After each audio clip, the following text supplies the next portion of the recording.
Ripartiamo, è il momento delle nomination, le ultime nomination, quelle del finale di stagione, che abbiamo 5 partite in totale da prendere in considerazione da qui fino a maggio. Si riparte con questa giornata, dopo la pausa vediamo il miglior giocatore.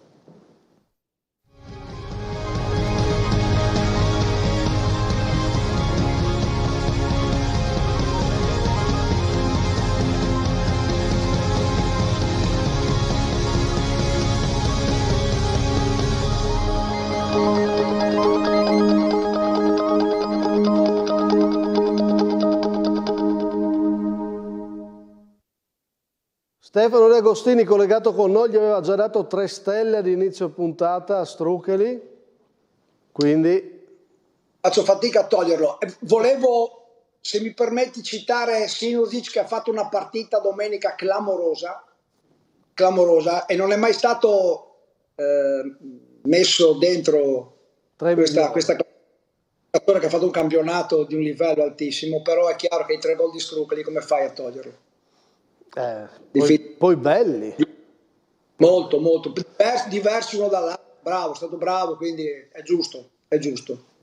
Qualcuno vuole aggiungere? È difficile, dai, tripletta in casa di una squadra forte come il Chions, tripletta che vale la salvezza, dicevamo prima, insomma, praticamente poi anche bei gol, quel destro giro sotto... Lo ritroveremo, ti anticipo, anche in uno dei migliori gol. Ecco. Però Strucheli tripletta, no? Io vi devo segnalare un non va, non un non va gravissimo, però un non va. Il Chions, vediamo. Prova la gran botta, non va. È un Chions che dal campionato sembrerebbe non ha molto da chiedere. Quanto è difficile anche trovare motivazioni in questa parte di campionato? Ma su questo onestamente non sono d'accordo, perché nella mia valutazione arrivare terzi o arrivare settimi cambia il mondo. Parlava così mister Moroso dopo la sconfitta con la Pro Gorizia e dopo aver pareggiato col Chiarbola Ponziana.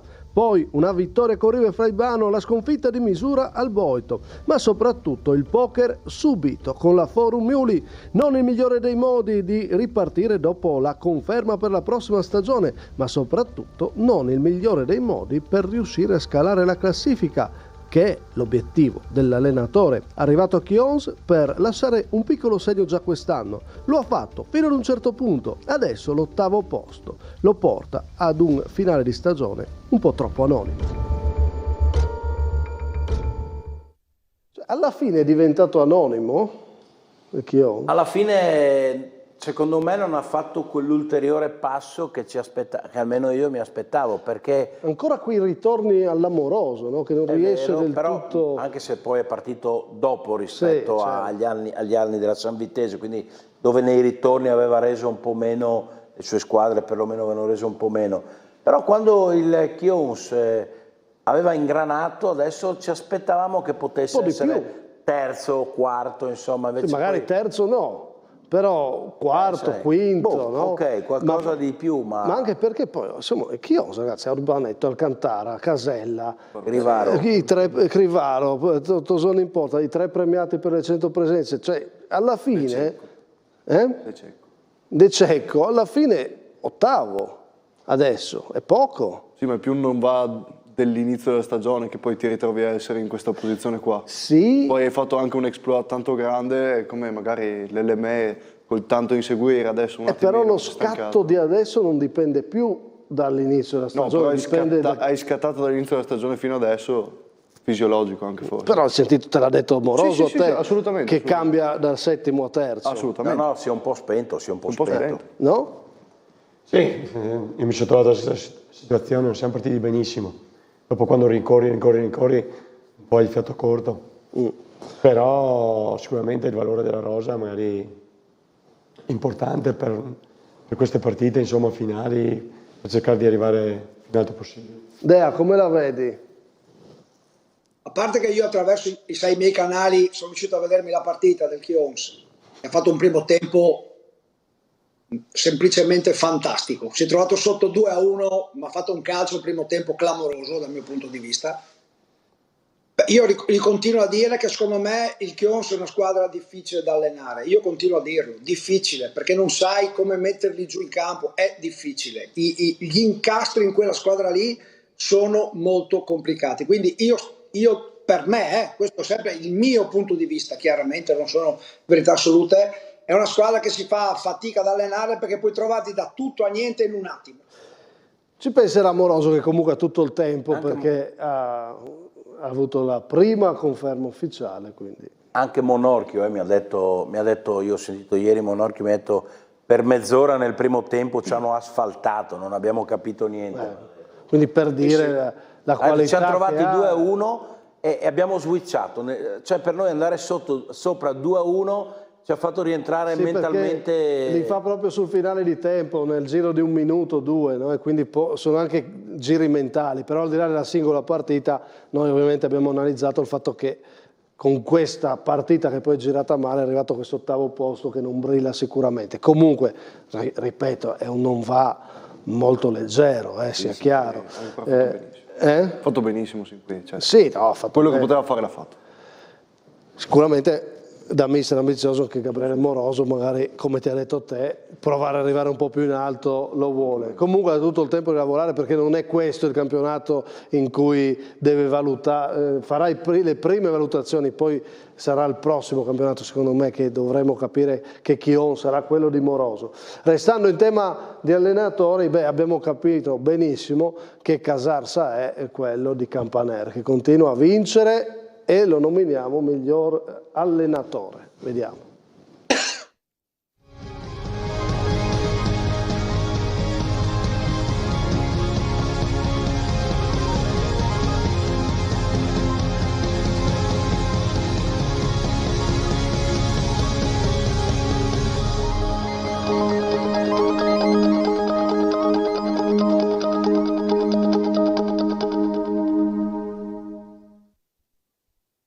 In studio abbiamo Fabio Campaner, noi nominiamo però oggi Mario Campaner, che curioso, come leggete, insomma, il destino, no? Con l'ex Aviano dove aveva fatto benissimo, gli basta un punto per festeggiare la matematica. Ormai è un passo. No, dai, ormai 12 punti in 4 partite, penso che insomma. Sì, però hanno fatto un lavoro importante, insomma, dai, c'è poco da dire. No, ha fatto un grande lavoro, è arrivato quest'anno sì, con una squadra che era retrocessa e l'ha riportata su al primo anno decisamente bene, con la coppiata, lui Pegolo, no? Da Aviano. Sì. Quindi, chi mi nomini? Cioè, confermi o hai un'alternativa? Mi piace il nome, però avrei voluto aspettare una settimana quando vinceva io per... dammi un'alternativa e la valuto. Settimana? Pagnucco. Fa 3 gol all'UFM dopo 3 sconfitte consecutive, per me è un gran segnale. No, non te lo passo. Dimmi. Mi ha spiazzato. Sì, no, ma certo è una vittoria importante, però arriva da se noi guardiamo la domenica, weekend, io guardo la domenica, se guardiamo il campionato no. Però come hai detto tu, aspettare la prossima settimana, possiamo dargli la migliore squadra la prossima settimana. Allora andiamo con Campaner. E Campaner ci sta perché il Casarsa gioca bene. Ma sì, ma comunque arriva il Cervignano, non era una partita facile, altro 2-0, continua a non subire gol. Cervignano non va di tutto il ritorno. Cervignano, appunto, però che in una situazione difficile non era una partita scontata da vincere 2-0 e ha fatto anche un po' fatica. Quindi io confermo che Pagnucco fa un grande risultato, però insomma Pagnucco in questo momento prende una grande vittoria di giornata, ma io voglio guardare un po' oltre anche a... Non vorrei fosse il classico colpo da Fagagna e poi una settimana perché ogni volta che rinominiamo succede questo così. Può essere, io ti parlo della domenica. Sì, non avevi alternative? No, penso che sia giusto premiare Campaner, anche se anche Pagnucco ha fatto un grande colpo. Però Campaner bisogna insomma fargli il plauso per quello che ha fatto, perché sicuramente non erano favoriti in questo campionato. La coppiata Pegolo-Campaner, tanta roba. Vediamo allora, resto in promozione per la miglior squadra. Vi propongo questa e vediamo cosa dicono gli opinionisti.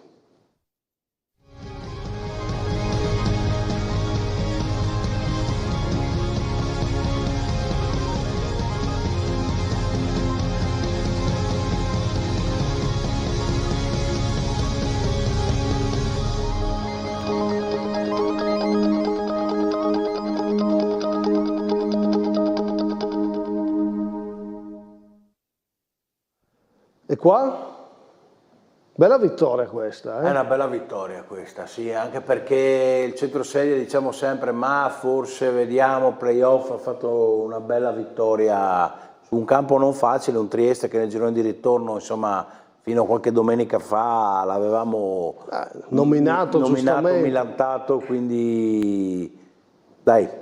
Te lo passo. No, Fornaciari stasera spento, senza grandi alternative. No, perché avrei l'alternativa, ma mi dice sempre quella che non va. Allora ti dico la Forum Iuli, va a Chions, fa 4 gol, però abbiamo già premiato Struccoli, no? Sì. Cioè, ti dico... Sì, ma di solito tu tiri fuori chicche anche dalla seconda. Sono andato a cercare, ma c'era poco. C'è Lisonzo che ha vinto 2-0 col Torre, un altro scontro di davanti. Ti volevo dire, avevo pensato anche all'Oppicina, che fa la seconda vittoria di fila, il terzo risultato utile consecutivo, ha battuto l'Azzurra di Gorizia. In quel girone lì ci sono state Oppicina e Costalunga, 2 grandi colpi, Costalunga a Manzano, ma soprattutto l'Oppicina l'avevo pensato, mi piaceva perché... Terzo risultato utile di fila con Princivalli, chissà, magari... Però non vuoi proporle fino in fondo perché non ti convince, insomma. Lascia il centrosedia. Va bene. No, neanche Lisonzo perché alla fine ha vinto 2-0, uno scontro importante col Torre Tapogliano, però... Seconda... Insomma, in seconda sono ancora a pari punti con Lufi, aspettiamo uno scatto decisivo. Sì, è bella equilibrata anche quella partita. No, premiamo il Torre di Caio Schiavo che ha fatto 1-1 col tagliamento. Lì continua un equilibrio pazzesco, formidabile. A proposito di protagonisti di giornata, il Casarsa vince con una doppietta di questo ragazzo Gullo. Non è il Gullo di Campioni, ma è un campione questo qua del Casarsa, no? Nel senso che tu l'hai conosciuto perché ci hai giocato. Ho avuto la fortuna di giocare con lui. No, calma. Lui ha avuto la fortuna, esatto. Lui era giovane. Quando abbiamo vinto il campionato in eccellenza alla Liventina, lui era un giovane che veniva fuori dal vivaio della Liventina, era un buon prospetto, poi ha fatto un anno alla Serie D, non l'ha fatto benissimo, poi ha avuto parecchi infortuni. Però vedi, il Casarsa ha pescato, era San Vendemiano, ha pescato bene. Pescato bene quest'anno, ha preso un po' di giocatori molto molto interessanti, no? Per quello prima Dea diceva, insomma, Campaner, Pegolo, che sono fatti notare anche con queste scelte, no Dea? Sì, insomma, non dimentichiamoci El Bakhtar, che insomma è stato quello che ha dato il via, insomma, a questa grande corsa del Casarsa. Sono molto preparati, conoscono i giocatori, conoscono le sfaccettature dei giocatori e il duo funziona tantissimo. Sì, anche perché poi non abbiamo parlato del Teor, ma resta il fatto che questa squadra qua, anche se vanno su 2 dirette, ci andava su comunque perché la forbice con la terza ce l'ha, mi pare. Sì. Quindi proprio... Molti punti. Il Fiumicello 49, 66 Casarsa. No, non così tanto. Non così tanti. Tanti, 17 mi pare. Però dovrebbe avere la forbice, non farebbe comunque i playoff, insomma, in questa categoria. Allora, miglior squadra, il centrosedia, me l'avete confermato, miglior allenatore Campaner, miglior giocatore Struccoli della Forum Iuli, e per correggere 61 punti, 61 punti il Casarsa, 12 punti in più della terza. Va bene, abbiamo fatto il riepilogo delle 3 nomination dei migliori, ma manca per chiudere quali sono i migliori gol e la miglior parata della settimana. Stacchetto, miglior gol, Pneus Friuli.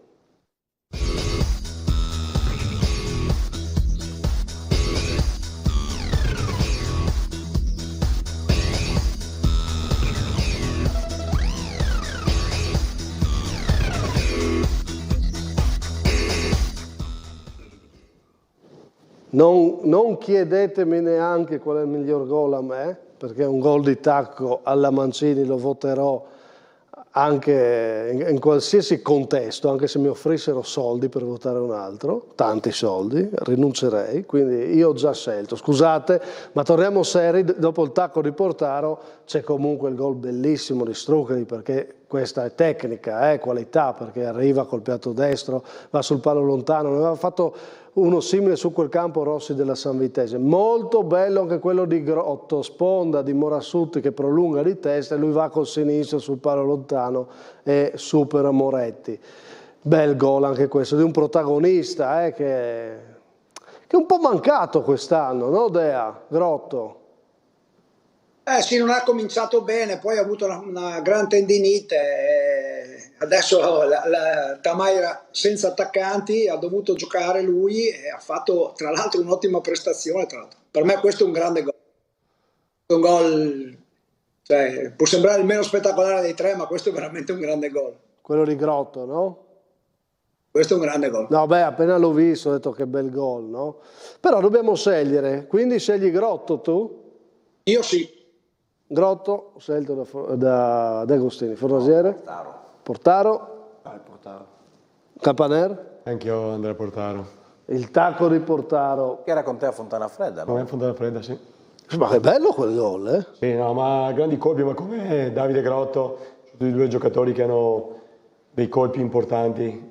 Proprio dopo anche Andrea ha avuto tantissimi infortuni, si è fatto 2 volte i legamenti nel giro di poco tempo, un po' caratterialmente debole, però veramente questi colpi ce li ha. Comunque questo, dove finisce la palla, è molto simile a quello di Mancini perché la metteva proprio lì il Mancio, era più defilato ovviamente, mi sembra più, come va a prendere la palla, mi sembra più Zola con il Chelsea che era andato a cercarla un po' così. Comunque, tacco, spettacolo. Bello e bello. Spettacolo, spettacolo. Miglior parata, Stacchetto.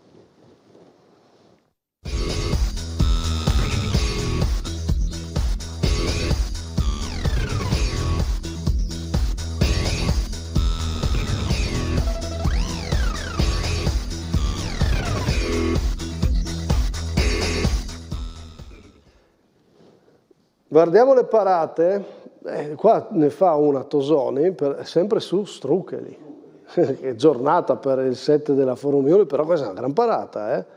Alla Tosoni. Questa è una gran parata. Ma a me piace questa di Peressini, guardate, perché aveva fatto il passo avanti e deve tornare indietro a mettere in angolo su questo colpo di testa, che era ben indirizzato, e poi c'è questa di Nardoni, che Nardoni ha questo difetto, che fa grandi parate che possono sembrare normali, però questa è decisiva, è sul 3-2, l'ultima occasione dell'UFM. Cosa scegliete? Puntin? Quella di Nardoni è pesantissima, forse poteva anche calciare meglio Jacopo lì di Ust, quindi io ti dico Tosoni. Campaner? Sì. Quindi Carlo Tosoni è vero sopra la testa così, però fa un gran intervento, è vicinissimo, calcia forte. Questo di Peressini sì, è una buona parata, però... Più fattibile. Dai. Sì, conoscendo Daniele e le sue qualità... La tagliamo. Dai, è facile Fornasiere. per lui. Io vado con Nardoni. Nardoni, quindi Piace 2 Tosoni, molto. una Nardoni, Dea? Mi dispiace che non ci sia Meneghetti, però dico Tosoni. Tu avresti votato Meneghetti? Io sì. Per l'importanza, per il momento, per tutto. Allora, devo fare Meneghetti, no? Ne ho messe talmente tante che come Sorcia, che ogni tanto mi è sembrata diventata normale la parata di Meneghetti, quasi. Forse sai cosa? Forse dal vivo per voi aveva la sensazione, forse era ancora più bella che vederla con le immagini. Sì, il pathos del momento, insomma, poi sono superate, come quella di Nardoni alla fine, superate importanti quando le vivi sul momento. Spettacolarità premiata di Tu chi avresti Tosoni. detto? Tra le 3?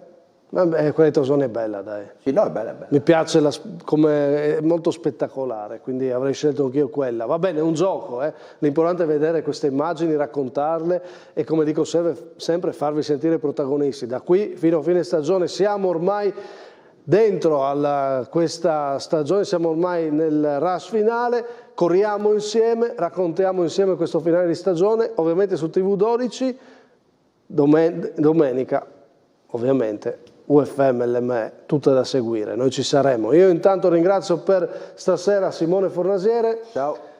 mister Fabio Campaner, Buonasera. Jacopo Puntin, Buona serata. che sarà il nostro inviato sicuro al Boito, e Stefano De Agostini. Ciao a tutti, buona serata. Non fate il gioco 1x2, non lo fate, non avete coraggio? UFM, LME, Dea, 1x2, dai, fate un po' di coraggio. X. Grande coraggio, vai. Vabbè, faccio contento Ciccio, eh. È vero. 1x2, dai, che ci salutiamo. Uno. Io vado sul campo, quindi non dico niente, basta che sia più bella dell'andata. Nessuno coraggio. No, io l'ho detto. So l'esperienza del mister, quindi vado con l'X come... Allora abbiamo X, allora io dico 2, così siamo a posto. Però, allora, a parte le battute, X sarebbe bello per un finale di eccellenza pazzesco. Che è già straordinario. No. Il racconto della finale di Vaillant sull'X fino ai minuti finali e poi ha vinto il Corva. Vi raccontiamo tutto con questo speciale. Grazie a Pietro Piccini e Francesco Zilli in regia. Buona visione. Ciao.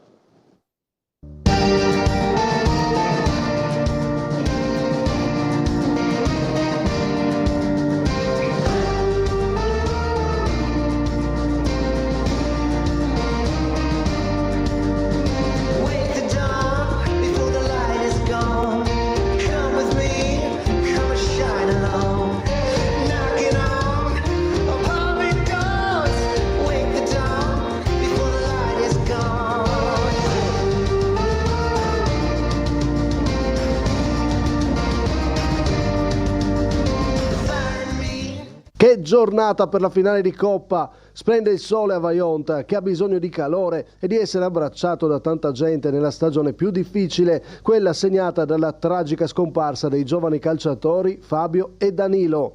Tutti al lavoro i dirigenti per far sì che questa giornata sia perfetta, perché non è una finale come le altre. Il presidente Demetrio Rovere, un instancabile Giovanni Mussoletto e tutti i fantastici volontari della società curano i dettagli. 2 entrate, 2 chioschi, uno spazio perfetto da riempire di calcio dilettanti. I tifosi della Buiese arrivano prestissimo per addobbare il campo, c'è tempo per una birra, una chiacchierata con le tifose e un immarcabile Braidotti pronto a tifare per i Granata che non vogliono stavolta sbagliare un'altra finale, ma dall'altra parte c'è il grande entusiasmo del Corva, i tifosi arrivano organizzati al meglio a partire dal buffet pre-partita, c'è la mascotte Corvo, un cappello messicano da ricordi mondiali, ma soprattutto ci sono bandiere e la voce, non smettono mai di cantare fin dal primo coro, da brividi per Fabio e Danilo. Sì, Fabio e Danilo sono presenti e come, tutti li sentono vicini, tutti emozionati abbracciano le famiglie all'ingresso in campo, 700 persone in silenzio ad ascoltare la loro lettera che racconta come il mondo dei dilettanti sia stato in qualche modo al loro fianco. Poi la partita, nel primo tempo, 0 occasioni.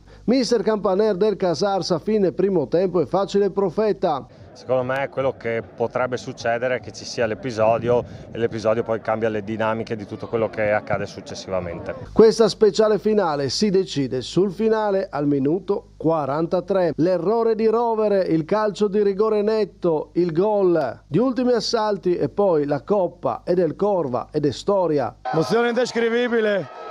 Io la sentivo particolarmente. E si torna da dove siamo partiti, ovvero le emozioni, perché Mister Rossi questa Coppa la sentiva particolarmente, la giocava a Vaillant, dove è stato giocatore degli anni d'oro e soprattutto per loro, Fabio e Danilo, e quella corsa verso i genitori. E l'abbraccio, come quello del quarto uomo la mattina, amico dei 2 ragazzi, un abbraccio lungo, prima del fischio d'inizio, prima di giocare, tutte le emozioni racchiuse in queste immagini.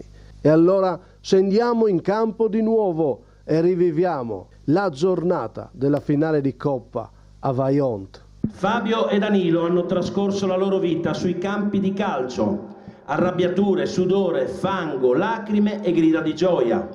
Non erano dei fuoriclasse, ma erano affidabili, leali, servizievoli, responsabili. In ogni disputa davano tutto quello che avevano per portare al successo la loro squadra e se non ci riuscivano se la cucivano addosso quella sconfitta, soffrendo in silenzio. Erano sportivi nell'animo e, ad ogni caduta, ripartivano più grintosi e determinati di prima, intelligenti e con visuale di gioco. Erano il portiere ed il capitano di tutti e si erano meritati un posto in prima squadra. Il calcio è stata la loro passione, il Maniago Vaillant, la loro famiglia. L'amore per la maglia ce l'avevano tatuato sul cuore. Dopo quella maledetta sera siamo stati stretti in un abbraccio di umanità e di affetto. Chi ha scritto un messaggio di stima, chi è venuto a bussare alla porta per un saluto, chi ci ha semplicemente abbracciato con gli occhi pieni di dolore, chi ha continuato a giocare per loro.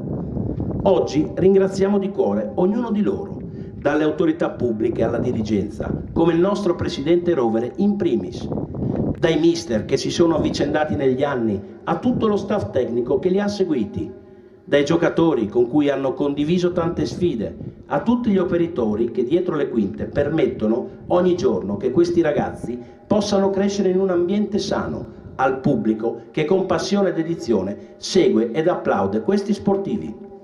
Un ringraziamento speciale poi lo dedichiamo a tutte le squadre dei diversi campionati, dai grandi ai piccini, da quelle che hanno sfidato le diverse categorie del Maniago Vaillant a quelle del Montereale, che ci hanno omaggiato di splendidi mazzi di fiori seguiti da messaggi di vicinanza. In questa tragedia siamo stati capaci di dimostrare che lo sport è altro. Non è solo competizione, è una fucina di valori importanti, una scuola di vita dove, anche quando si piange, ci si stringe per sorreggersi l'un l'altro. Ed infine, grazie a lei, Presidente Canciani, per questo grande regalo. Oggi i nostri ragazzi ricevono il più alto riconoscimento per tutto l'impegno profuso e noi, seppur nel dolore perché non possiamo condividerlo con loro, siamo certi che da lassù, un po' imbarazzati per il tanto clamore, stiano gioendo insieme a noi. Non dimenticatevi di loro, portateli nel vostro cuore giocando sempre il miglior calcio possibile. Con riconoscenza Marco, Claudia, Alessia, Marco, Gladia e Davide.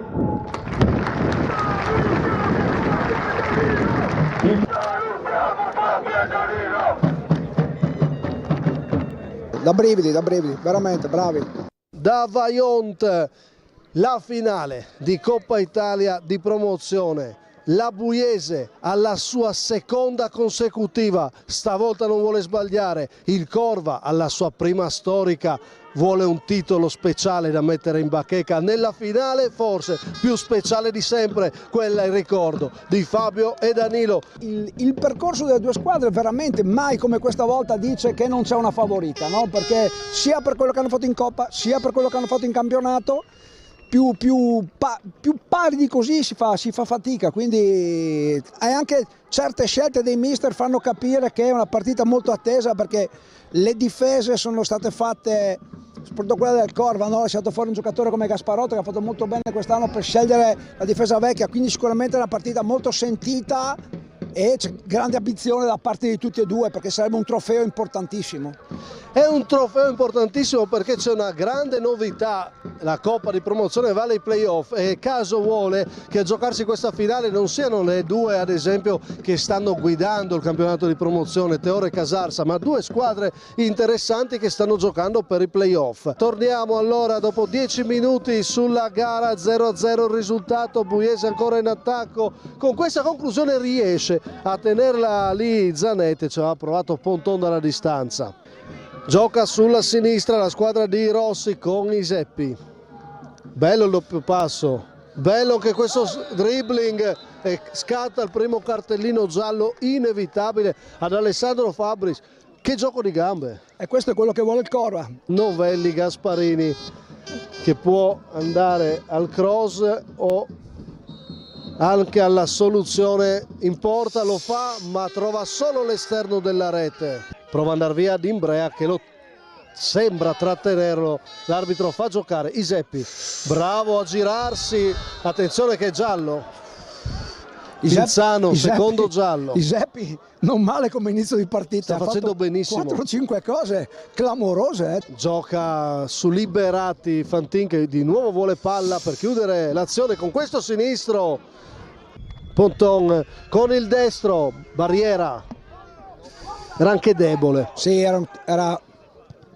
Adesso Fabris la rimette in area, accenna all'uscita Zanetti, la girata di testa in qualche modo di Pinzano, pallone in out. Biancotto non riesce a giocare con Piccolotto, Iseppi cerca il numero, ma ecco la fase difensiva dell'attaccante della Buiese, voleva il fallo il Corva, si gioca, Ponton cerca adesso sì il lancio lungo, qui poteva anche starci per Del Riccio, Pramparo aiutato da Imbrea, che bravo Imbrea qua a giocare e non spazzare, però attenzione deve adesso allontanare palla e rischia di combinarla grossa, Zanetti con De Martini.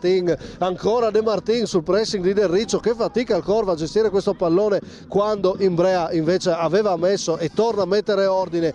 Pramparo va sul primo palo, centralmente Parafina, non ci arriva Imbrea, Liberati non inquadra la porta, ma intanto c'è una finale da raccontare, c'è un titolo da consegnare e qua Pinzano viene esteso Pinzano, parte lui, alta. Fabris. Iseppi gli ruba palla e va con l'esterno da Liberati. Attenzione al Corva, il 10, il sinistro sul fondo. Non ci crede Rossi, perché questa è un'occasionissima. Liberati ha fatto partire il sinistro, era molto bello ma non preciso. Ignora Piccolotto che si era avvicinato, adesso si avvicina anche Vidotti, va da Piccolotto che adesso si è allargato, Alessandro Fabris in sovrapposizione, Piccolotto va con l'esterno destro a cercare una grande giocata, Biancotto a terra, rischia il Corva, si gira Vidotti, Zanette, c'è da Airoldi, il sinistro di Airoldi a cercare Axirai che la mette giù benissimo, va col sinistro, cerca il gran gol, fuori, attenzione a questo lancio però di Fabris per Vidotti. Lo punta in brea Vidotti, prova ad andare con questa giocata per Piccolotto, no, è fuori, incredibile, l'occasione migliore, mia.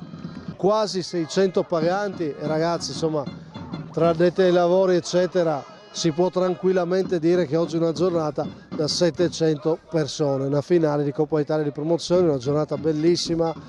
Qua non aggancia Rovere, arriva Fantin, De Vetti cerca la chiusura, lo stende, calcio di rigore.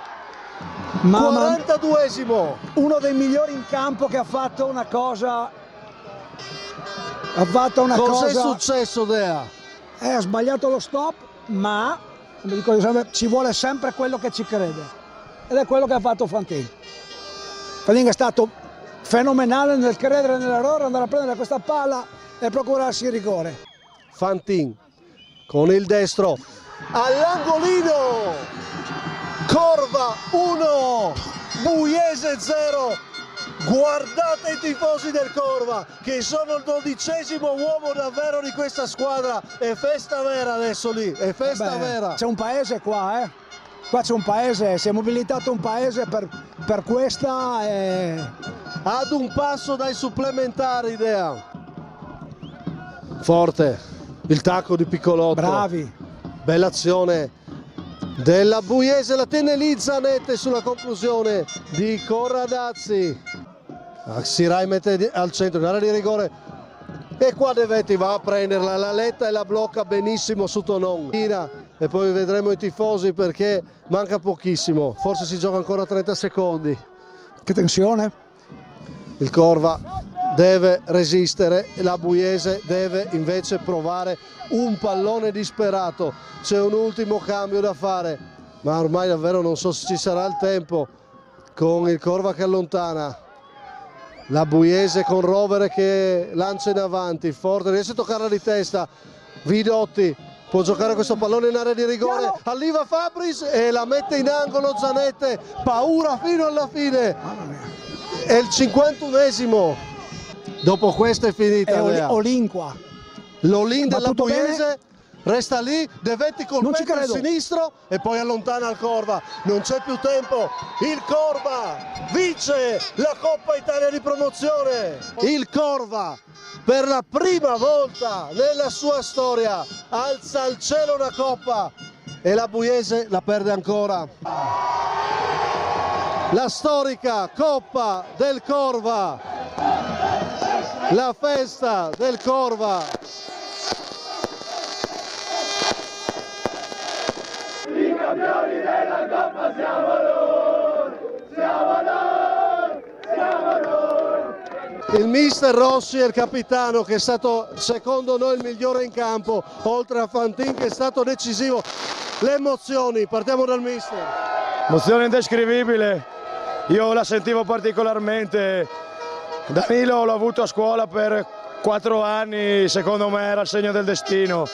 Io dentro me la sentivo che ci avrebbe dato una mano e ho allenato dei ragazzi fantastici, partita difficile però ci godiamo sto momento che è incredibile. Incredibile, a Corva non avevano mai vinto un titolo e noi al primo anno con tutti i giocatori nuovi abbiamo fatto una cosa che resterà nella storia. Non hai parlato alla vigilia oggi, però la dedica immagino sia per Fabio Danilo. La dedica è sicuramente a Fabio Danilo, avete visto sono corso subito dalle famiglie, Danilo lo conoscevo veramente bene e il mister Rosa mi ha allenato. normale la gioia dei ragazzi. Un'altra dedica va alla mia famiglia. Imbrea, anche questi fantastici tifosi. Sono state l'uomo in più per noi oggi, li ringrazio tanto, è una bella emozione. Alla fine dell'altro giorno abbiamo parlato, oggi ho guardato la Coppa, l'ho baciata e finalmente sono veramente contento. Hai fatto una gran partita, tu insieme a Pramper, una partita molto difficile. Grazie Massimo, insomma siamo stati tutti bravi secondo me, abbiamo fatto una partita perfetta, l'abbiamo interpretata bene, comunque loro hanno fatto una bella partita, ci ha messo sotto, però devo solo ringraziare i miei compagni e i tifosi per questa bella emozione che mi hanno fatto vivere oggi. Protagonista di questa finale, allora Fantin mi diceva al mister il rigore, ci hai pensato dal rigore con l'Unione SMT a questo? Sì, ci avevo pensato, già durante la settimana ne avevamo parlato io e il mister che forse poteva chiudersi il cerchio. È arrivato agli ultimi minuti e me la sentivo di calciarlo. È andata bene, ecco. È stato perfetto. Sì, dai, abbastanza. Come si vivono quei momenti? Proviamo a raccontare. Devi cercare di stare tranquillo, di non avere troppi pensieri e basta cercare di buttarla dentro. Quanto è bello vincere in contesti così, giornata speciale, il ricordo di Fabio Danilo, i vostri tifosi. Per un giocatore com'è vincere così? È un'emozione incredibile, sei davanti a non so quante persone c'erano oggi e davanti alla mia famiglia con la dedica anche ai ragazzi che purtroppo sono scomparsi quest'estate. È una magnifica giornata che si è conclusa nel migliore dei modi. Un episodio decisivo, tu hai lavorato tanto in questa partita, sei stato quasi premiato che quella palla sei andato a cercarla. Sì, diciamo che oggi il mister mi aveva chiesto di fare un lavoro per la squadra, di cercare tanto la profondità, che avrei dovuto soffrire anche a livello fisico con diversi scatti. All'ultimo ho visto l'opportunità di anticipare i due difensori dopo l'errore e ci sono riuscito, dopo sono arrivato davanti al portiere, mi ha atterrato e poi c'è stato appunto il rigore. Rigore netto, siglato, esultato, grande festa, insomma immagino che continuerà. Adesso continuerò per un bel po', mi sa. Presidente, la Coppa di Promozione resta un tabù, come ho chiesto a Mr. Dre, fa più male questa rispetto a quella dell'anno scorso? No, questa fa malissimo, io sono profondamente deluso, rammaricato, non ho neanche le parole, perché comunque era una partita, ok, non abbiamo fatto niente di importante, nessuno dei due ha creato niente, forse noi abbiamo tenuto un po' più il pallino, perdere così mi dispiace tantissimo, mi resta qua. Diciamo, indigesta, è una sconfitta indigesta. Per come è arrivata? Per come è arrivata, al 90°, un errore di un giocatore importante, potevamo fare meglio, potevamo fare di più, è stata una Pugliese comunque tutta la partita che non mi è piaciuta assolutamente. Dicevamo con il mister, non è riuscita a fare determinate cose, no? E infatti ne è uscita una gara molto equilibrata. Sì, assolutamente sì, hai detto bene, giusto, ripeto, era una partita che il 0-0 sicuramente era il risultato più giusto, sicuramente il ternellotto dei rigori forse era la cosa migliore in una partita del genere e il rammarico di aver preso un gol così mi ha ferito gravemente. Ma questa partita fa male per la Coppa in sé o anche perché c'era questo posto già garantito? No, per la Coppa in essere. Il nostro obiettivo era questo, principale, abbiamo puntato tanto ad arrivare in finale, abbiamo messo tante energie per arrivare in finale, doveva essere la partita e il trofeo che dovevamo portare a casa, dopo insomma, non è che capita ogni giorno arrivare 2 volte di seguito in promozione, specialmente quest'anno dove è una promozione veramente tosta. Ci sta Presidente, però finale di campionato adesso c'è l'obiettivo playoff che immagino conti per voi. Sì, certo, adesso dobbiamo cercare insomma, di azzerare questa delusione perché ho visto comunque i ragazzi estremamente delusi e dobbiamo essere bravi a azzerare mentalmente, rimetterci in careggiare, sono 5 partite importanti, dobbiamo fare più punti possibili e giocarci i playoff. La finale persa cambia il giudizio su una stagione o no? Non cambia il giudizio sotto certi punti di vista, nel senso che la stagione comunque positiva, arrivare in finale, bisogna arrivare in finale, come sono stati bravi il Corva, che rinnovo i complimenti per quello che hanno fatto, per quello del risultato ottenuto. La classifica lo sapete benissimo, siamo quarti in classifica con altre squadre, assolutamente, però insomma questo era un obiettivo molto importante e secondo me personalmente era la nostra portata. Mister Dri, questa coppa resta stregata, fa più male questa rispetto a quella dell'anno scorso?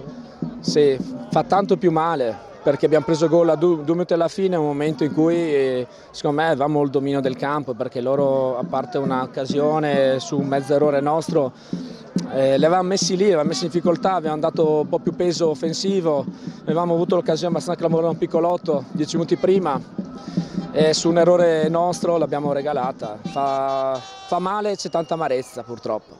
Mister Rossi parla di una loro fase difensiva molto importante, è vero, però quel momento lì di piccolotto è girata la partita. Sì, può essere, è chiaro, non ci hanno concesso poco e nulla perché sono stati molto bravi in fase difensiva, però in quell'occasione siamo riusciti a mettere in condizione Piccolotto di calciare in porta in diagonale, purtroppo è uscita di pochissimo e loro hanno sfruttato il nostro errore e sono stati bravi e hanno fatto gol su rigore. Finale di grande equilibrio, dicevamo con un'idea, questa non c'è una che la merita di perdere, no? Però ti chiedo se non sei riuscito a fare del tutto in questa partita quello che volevi, perché dava la sensazione alla Buiese di non riuscire a trovare certe cose.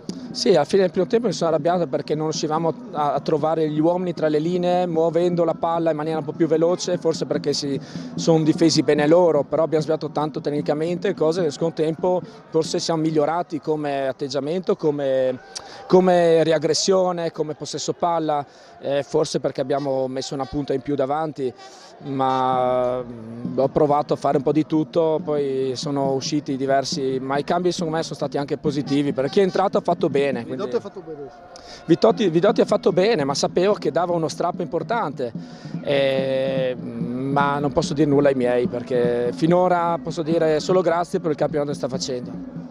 Quando hai visto quel pallone sfuggire da Rovere, cosa hai pensato? L'hai capito subito che finiva male lì? Sì, però sotto a vedere il cronometro, mancavano 2 minuti e mi sono messo le mani tra i capelli perché incredibile, ci tenevamo tanto. Dobbiamo alzare la testa e ripartire, io dico obiettivo playoff, ci siamo dentro e dobbiamo portare a casa al massimo. Mister, analizziamo un po' questa finale. Vinta secondo te come? Qual è stata? Cosa ha fatto la differenza? Noi abbiamo detto poi c'è un episodio ma c'è anche qualcosa di più. Ma forse avete ragione voi. Partita decisa da un episodio, un errore dietro la Buiese, è stato bravo Fantin a crederci, mi pare addirittura venga fuori da un rilancio del portiere, è stato bravo a crederci, si è creata l'occasione del rigore, l'ha trasformato e abbiamo portato a casa la coppa. È stata una partita secondo me non bellissima per quanto riguarda le occasioni, però 2 squadre che secondo me provavano a giocare, ma abbiamo pensato prima a non rischiare, quindi non è stata una partita spettacolare, però secondo me si vedeva che erano 2 squadre messe bene in campo e allenate al Buiese, allenate da un allenatore di cui ho una stima incredibile.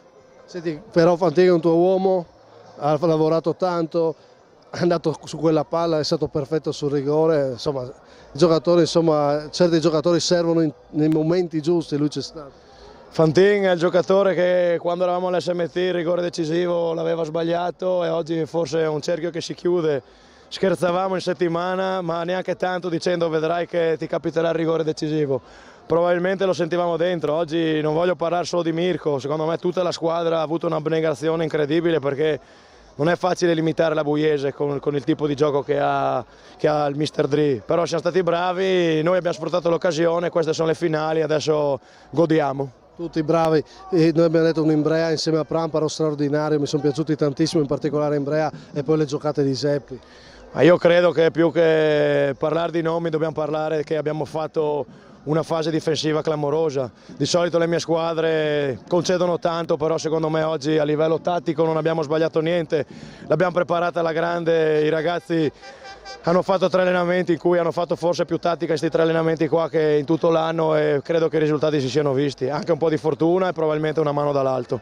La vittoria storica del Corva, oggi per voi è storia, Presidente? Sì, veramente oggi è storia, è stata una bella giornata, speravo, non sapevo il risultato come andava, È stata anche una bella partita, tutte le due squadre si rispettavano fino alla fine e il risultato fino alla fine al rigore era giusto il pareggio. Ormai mi aspettavo di andare ai supplementari che con questo caldo era pesante e poi noi ci è andata bene il rigore. Comunque sono contentissimo, veramente l'anno si sta chiudendo veramente in modo meraviglioso. Felice? Felicissimo. Dedica?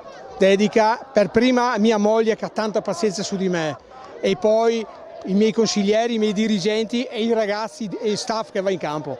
Quest'anno veramente ho un gruppo squadra che mi fa divertire. A 60 anni mi diverto andare a far calcio. E oggi potete festeggiare insieme ai suoi ragazzi e a questa gente. Che bella cartolina di dilettanti. Lasciami che mi dicano, ma questi sono i numeri, li avrei visti sono fantastici. Bravi. E non creano mai problemi, sono fantastici.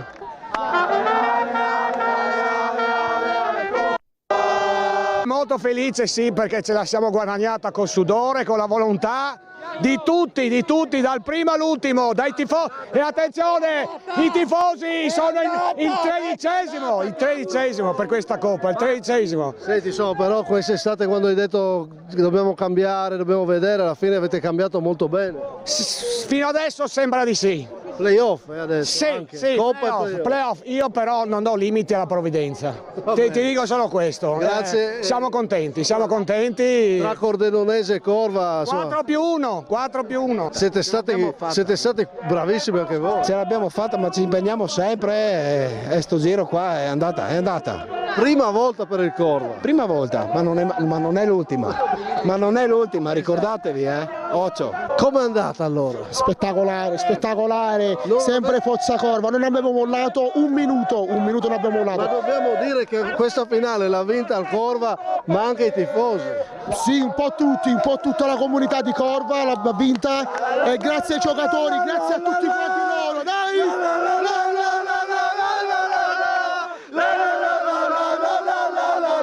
Ma come nasce tutta questa passione, questa unione? Un gruppo di amici, ci vogliamo tutti bene. Siamo sempre insieme, nessuno, siamo una famiglia, la nostra seconda famiglia. La birra in mano e il corvo nel cuore, perché il